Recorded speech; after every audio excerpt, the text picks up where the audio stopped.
the bodies of people being fed to these dogs and dog eating them. And when I was 5 years old, there's a terrible war that happened in Rwanda, and I lost my dad, mom, and 2 sisters. And I remember one of the aunts offering money so they can spare our lives. And they agreed. They said, yeah, you give us money, nothing will happen to you. But it was a lie. She gave them the money, and she was the first to be killed.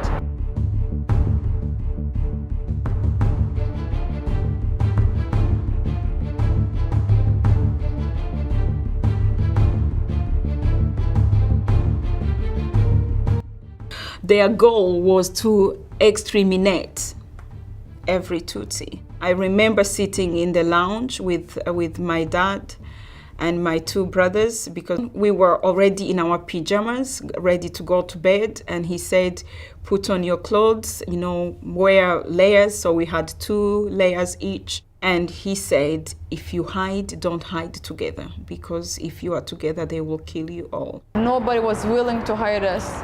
So we found ourselves back to my uncle's home, and we're all hiding there with like 15 other people, family members, like aunts, uncles, cousins. This event left me as an orphan, and I lost everything. I lost my parents, our house that we had got burned.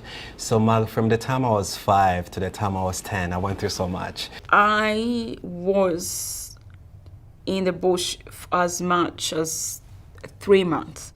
It was either in the church, which we were being killed, and I was hiding among the dead bodies. It was either in the pit latrine, I was by myself, I was in the field by myself, or I was on the queue to be killed.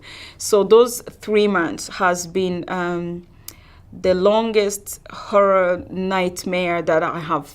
I feel like it lasted for eternity. I was saved by one of the guys that was there, and he took me to his house and he hid me. He hid me for a couple of days until he put me on a truck to go to a nearby country for refuge. They killed the other aunts and the children, and then for me, I got hit in the back of my head with like a baseball bat kind of weapon. And I got hit in the back of my head. I fell to the ground, and I pretended I was dead. And in that process, when I was still on the ground, a young man was killed, and this young man used to work for our home, but he was also a Tutsi. They killed him, and he fell on top of me.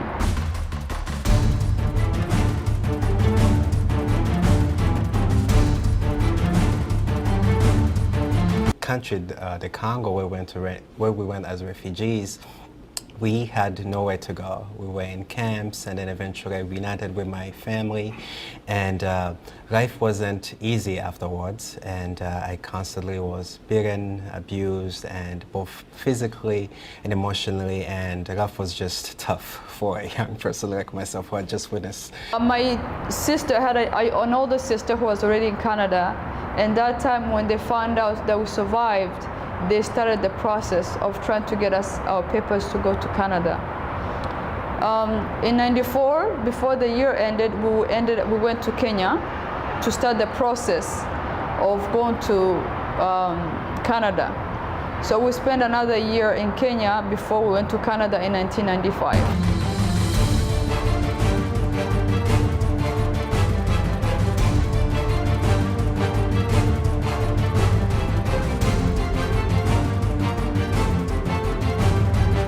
In 2004, I made a choice. I want to start this journey of forgiving.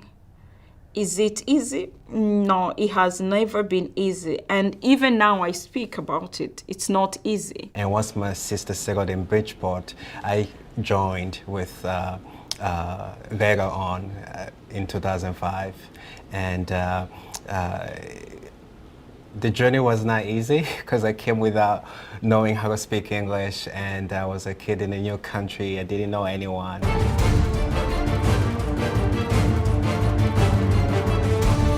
I am committed to keep trying, to keep forgiving when people wrong me, when people are not making the right choices. And that's what really I want to tell everyone that I get opportunity to share with. At that time, I had a lot of guilt. I had a lot of guilt of why did I survive and they didn't. And that's something that never goes away. I had to internalize what I was, the images, and now I can actually speak about it because since I had my baby, I'm feeling like I'm starting to heal.